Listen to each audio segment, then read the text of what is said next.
So this video is about graphing cosecant and secant, otherwise known as the reciprocal functions. And remember that cosecant is the reciprocal of sine, and secant is the reciprocal of cosine. So we're going to start with cosecant.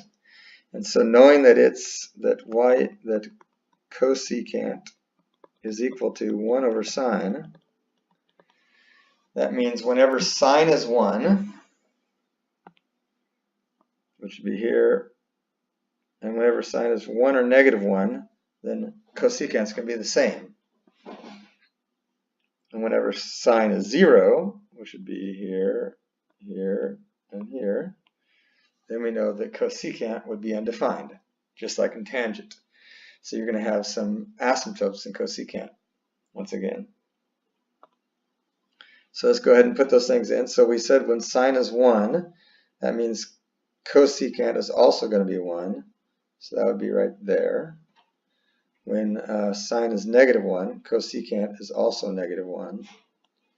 And when sine is 0, cosecant has an asymptote. So we'll put an asymptote at 0, at pi, and at 2 pi.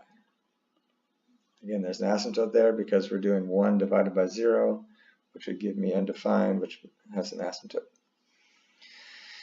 Now notice as sine gets closer and closer to 0, 1 over something getting really small gets really big.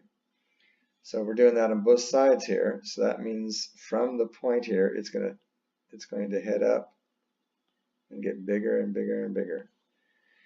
And then notice down here we're doing the same thing, but it's happening on the negative side. So instead of getting bigger positive, it's going to get bigger negative. So basically it produces these little U's everywhere cosine, or everywhere sine has a bump.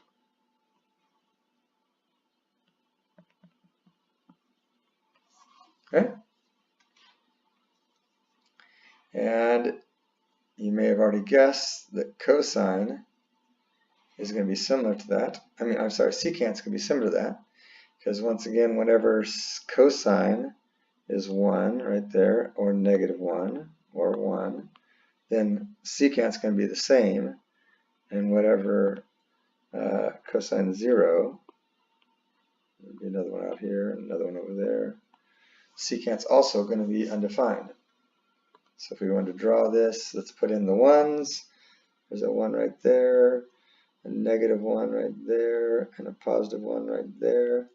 And let's put in the asymptotes. So there'll be an asymptote out here at negative pi over 2, be another asymptote at pi over 2, be another asymptote at 3 pi over 2. And if we wanted to get crazy, we could put one out here. And like cosecant, these from the point of 1, it's going to shoot up into space or shoot down into negative space. And we produce these weird little, again, these are kind of like parabolas, but they're not because they're walled in by the asymptotes. Okay? So there's your sine and cosine that produce a cosecant and secant. All right.